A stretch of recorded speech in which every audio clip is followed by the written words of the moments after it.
বন্ধুরা, আজকে একটা নতুন গল্প নিয়ে আসলাম তোমাদের মাঝে। এটা সত্য এবং বাস্তব জীবনের ঘটনা। শেষ পর্যন্ত শোনার অনুরোধ রইল। শুনলে তোমার মধু চলে আসবে। দেরি না করে চলো শুরু করা যাক। গভীর রাতে ঘুমের মধ্যে আমি অনুভব করলাম আমার ছোট্ট বোন আমার সাথে কেমন জানি অদ্ভুত আচরণ করছে। তখন আমি ঘুমে বিভোর। আমি ভাবছি হয়তো আমি স্বপ্ন দেখছি। কিছুক্ষণ পর তার ওই আচরণের ফলে আমার ঘুম ভেঙে যায়। তখন আমি দেখতে পেলাম আমার ছোট বোন আমার সাথে এক ধরনের বাজিমাত করতে শুরু করেছে। আমি তো তার এইসব দেখে পরে অবাক। তারপর আমি তাকে বললাম, বোন, তুই আমার সাথে এসব কি করতেছিস? তোর কি লজ্জা শরমের মাথা খেয়ে ফেলেছিস? আমি তোর আপন বড় ভাই হই। তারপরেও আমি লক্ষ্য করলাম আমার ছোট বোন কি যেন এক পুঞ্জীভূত সুখ পাওয়ার আশায় আরও বেশি পাগলামি করছে। হোটেলের মধ্যে ছোট বোনের এমন আচরণ দেখে আমি রীতিমতো হতবাক হয়ে গেলাম। তখন আমার ছোট বোনের চোখে মুখে শুধু বাসনার রং দেখতে পেয়েছিলাম। আমি শত না করার পরেও সে কোনোভাবে আমার বাধা মানছিল না। আমার ছোট বোন হয়েও সে কি যেন এক বিশেষ সুখের আশায় আমাকে একটা সুযোগ ধাক্কা মেরে ফেলে দিয়ে ও আমার সাথে যা করল তা শুনলে বন্ধুরা তোমাদের মাথা ঘুরে যাবে। বন্ধুরা, গল্পটি অনেক অনেক ইন্টারেস্টিং।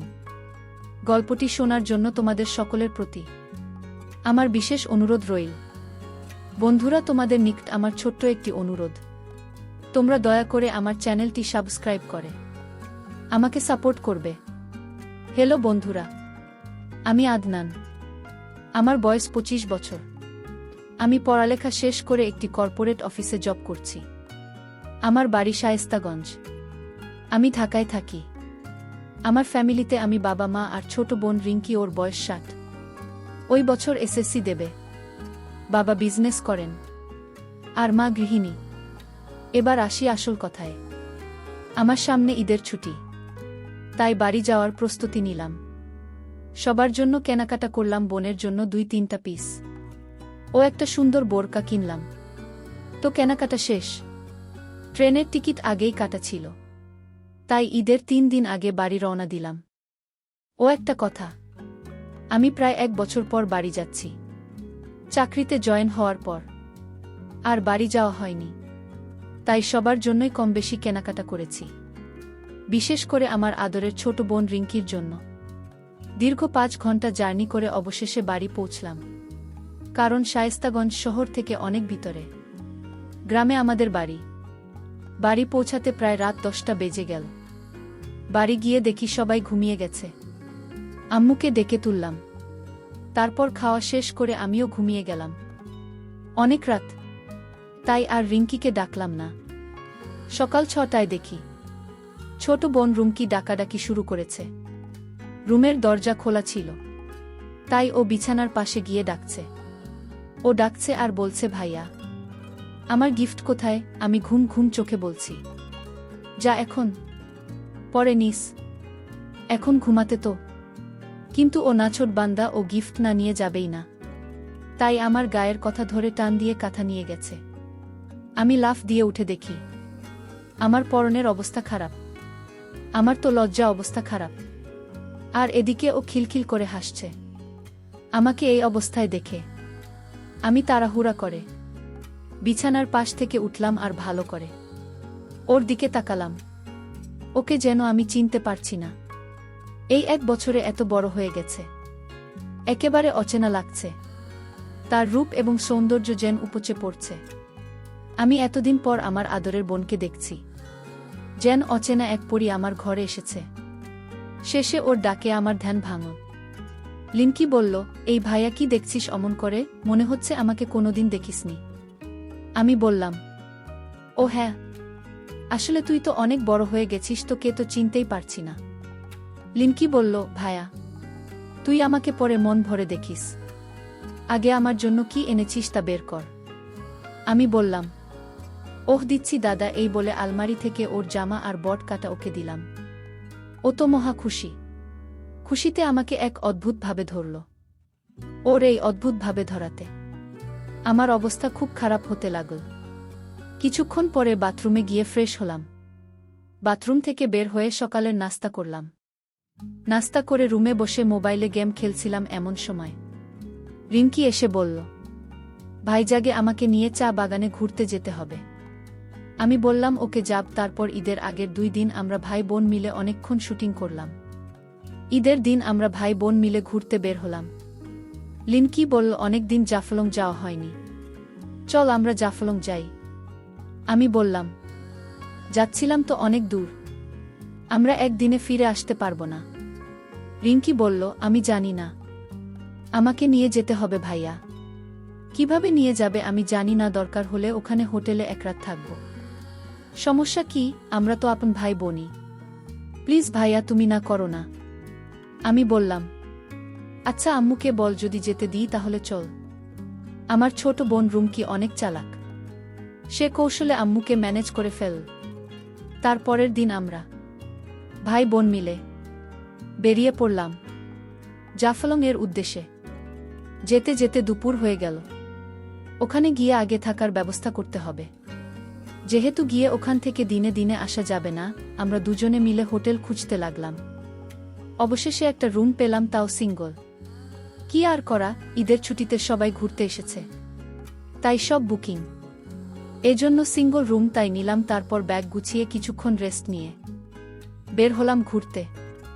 রিঙ্কি এমন পোশাক পরেছে যা দেখে সবাই শুধু ওর দিকে হা করে তাকিয়ে থাকে। আমার খুব রাগ হচ্ছে, কিন্তু কাউকে কিছু বলতেও পারছি না। এর মধ্যে এক ছেলে আর এক ছেলেকে বলছে, দেখলে এমন একখান জিনিস চাইছে। আমার বন্ধু অনুমোদনের কপালটা কি ভালো, এই শুনে আমি রেগে ওদের কাছে যেতে চাইলে রিঙ্কি আমাকে বাধা দিল। তারপর আমরা ভাই বোন অনেক মজা করে ঘুরলাম। সারাদিন ঘুরে হোটেলে ফিরলাম সন্ধ্যায়। তারপর আমরা ভাই বোন মিলে রুমে গিয়ে ফ্রেশ হয়ে আবার হাঁটতে বের হলাম। আমাদের সাথে পাশের রুমের সদ্য বিবাহিত স্বামী স্ত্রী জুটি বের হল। তারা আমাদের ডাক দিয়ে বলল, আপনারাও কি হাঁটতে বের হচ্ছেন? লিনকি বলল, হ্যাঁ। আপনারা? উনারা বলল, হ্যাঁ। আমরা বের হলাম। ছেলেটা বলল, চলুন না, আমরা একসাথে হাঁটি, এলাকাটা তো পরিচিত, লোক বেশি হলে ভয় লাগবে না। আমরাও রাজি হলাম। তারপর গল্প করতে করতে তাদের সাথে পরিচিত হলাম। ছেলেটার নাম হলো সিয়াম আর মেয়েটার নাম রাইসা। হঠাৎ করে রাইসা বলে উঠল, আপনাদের না দুজনের খুব মানিয়েছে। আমি তো ভেবে ছ্যাঁকা খেয়ে গেলাম, কি বলবো বুঝতে পারছি না। তখন লিঙ্কি বলল, আপনাদের খুব মানিয়েছে, গত মাস হয়েছে আপনাদের বিয়ে হয়েছে। তখন সিয়াম বলল, 3 মাস। তারপর সিয়াম বলল, আপনাদের কতদিন হল বিয়ে হয়েছে? আমি কিছু বলতে যাব, তখনই ছোট বোন রিমকি বলে উঠল, এই তো কিছুদিন। আমি যেন আকাশ থেকে পড়লাম। আমার বোন এসব কি বলছে? তখন সিয়াম বলল, তাহলে তো আপনারা একদম পারফেক্ট টাইমে হানিমুনে এসেছেন। কিন্তু আমাদের একটু দেরি হয়ে গেল। আসলে অফিস থেকে ছুটি ম্যানেজ করতে করতে 3 মাস পেরিয়ে গেল। তারপরে রাইসা বলা শুরু করল, আপনাদের কি প্রেমের বিয়ে না অ্যারেঞ্জ ম্যারেজ? লিনকি বল, প্রেমের বিয়ে। এদিকে আমার রাগে গাছ বলছে, রিঙ্কি কেন সত্যি বলছে না? লিনকি কেনই বা ওদের সাথে এত নাটক করছে? হাতে হাতে রাত 9:30 বেজে গেল। তখন আমরা সবাই আবার হোটেলে ফিরে আসলাম। এসে খাওয়া দাওয়া করে রুমে যাচ্ছিলাম সবার জন্য। তখন রাইসা বলে উঠল, গুড নাইট, হ্যাপি হানিমুন। মজা করে টাইমগুলো কাটান, এই টাইম আর ফেরত পাবেন না। হুমকিও কম যায় না। সে বলে উঠল, আপনারাও মজা করুন, আমরা তো আজ রাতভর মজাতেই থাকব। আমি রুমে ঢুকে রিঙ্কিকে বলতে শুরু করলাম, রিঙ্কি তুই এসব কি শুরু করেছিস? আমরা ভাই বোন, তুই কি সব ভুলে গেছিস? লিঙ্কি বলল, ভাইয়া কি করব বল। ওরা এমনভাবে কথা বলা শুরু করবে বুঝতে পারিনি। ভাবলাম 2-1 কথা বলে আলাদা হয়ে যাব, বা এমন পর্যায়ে পড়ে গেলাম যে আর বলার সুযোগই পেলাম না। এখন আর কি করা, এখানে 23 দিন না হয় আমরা স্বামী স্ত্রী হয়ে কাটিয়ে দেই। আমি বললাম, মানে তুই কি বলছিস? লিঙ্কি বলল, আরে ভি, আর সত্যি সত্যি তোকে আমার স্বামী হতে বলছি না, অভিনয় করতে বলছি ওদের সামনে। আমি বললাম, ওহ, তাহলে শেষ পর্যন্ত আপন বোনের স্বামী হতে হবে। আচ্ছা ঠিক আছে, আজ থেকে তুই আমার বউ। লিনকি বলল, ছি ভাই যা। তুই কি বলছিস? আমি অভিনয় করতে বলছি, বাস্তবে হতে বলিনি। আমি বললাম, ওই আর কি, ঠিক আছে, অনেক রাত হয়েছে, এখন ঘুমা, কালকে অভিনয় করব। তারপর আমরা ভাই বোন ঘুমিয়ে গেলাম। গভীর রাতে ঘুমের মধ্যে আমি অনুভব করলাম আমার ছোট্ট বোন আমার সাথে কেমন জানি অদ্ভুত আচরণ করছে। তখন আমি ঘুমে বিভোর। আমি ভাবছি, হয়তো আমি স্বপ্ন দেখছি। কিছুক্ষণ পর তার ওই আচরণের ফলে আমার ঘুম ভেঙে যায়। তখন আমি দেখতে পেলাম আমার ছোট বোন আমার সাথে এক ধরনের বাজিমাত করতে শুরু করেছে। আমি তো তার এইসব দেখে পরে অবাক। তারপর আমি তাকে বললাম, বোন, তুই আমার সাথে এসব কি করতেছিস? তোর কি লজ্জা শরমের মাথা খেয়ে ফেলেছিস? আমি তোর আপন বড় ভাই হই। তারপরেও আমি লক্ষ্য করলাম আমার ছোট বোন কি যেন এক পুঞ্জীভূত সুখ পাওয়ার আশায় আরও বেশি পাগলামি করছে। হোটেলের মধ্যে ছোট বোনের এমন আচরণ দেখে আমি রীতিমতো হতবাক হয়ে গেলাম। তখন আমার ছোট বোনের চোখে মুখে শুধু বাসনার রং দেখতে পেয়েছিলাম। আমি শত না করার পরেও সে কোনোভাবে আমার বাধা মানছিল না। আমার ছোট বোন হয়েও সে কি যেন এক বিশেষ সুখের আশায় আমাকে একটা সুযোগ ধাক্কা মেরে ফেলে দিল। তারপর সে যেন একেবারে পাগল, মানে একেবারে উন্মাদ হয়ে গেল। আমার ছোট বোনের যে এত কৌশল তা আমি জানতাম। 10 মিনিটের মাথায় আমার ঘুমন্ত আর নিস্তেজ অবস্থায় তাকে এমন করে দিল। আমার কাছে মনে হলো যেন আমি আর কোনোভাবে থাকতে পারছি না।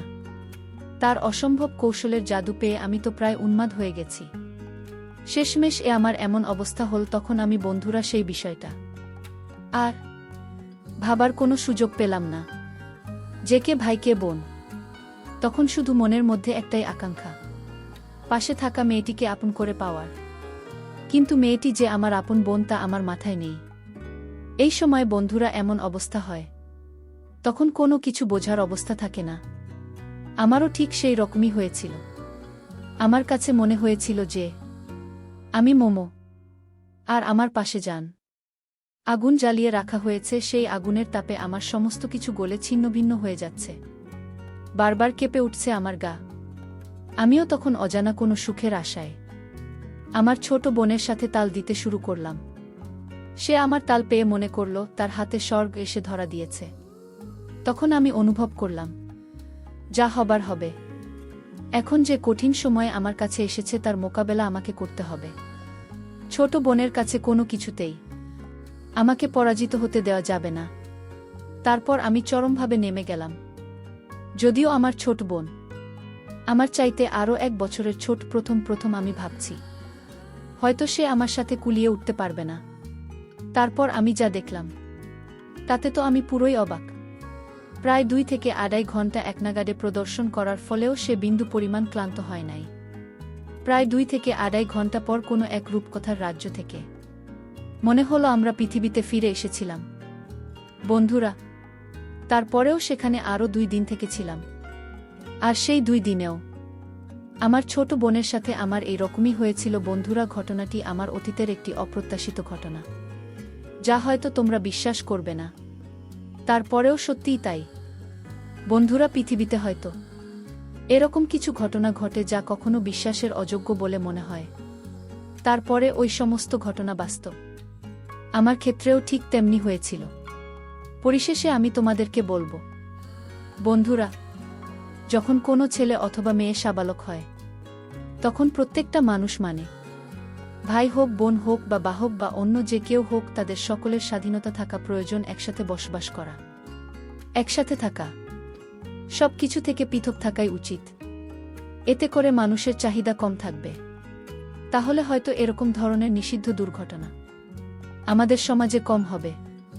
আর সবচেয়ে বড় কথা হচ্ছে, আমাদের সমাজে যে সমস্ত লোকেদের এরকম ধরনের মন মানসিকতা, তাদের প্রত্যেকেরই চরিত্রটা সংস্কার করা প্রয়োজন। বন্ধুরা, আজকে এই পর্যন্তই। আবারও আসব তোমাদের মধ্যে নতুন কোনো গল্প নিয়ে। গল্পটি যদি তোমাদের ভালো লাগে তাহলে একটি লাইক দাও। প্রতিদিন আমি তোমাদেরকে এরকম ইন্টারেস্টিং একটা করে নতুন গল্প উপহার দিব।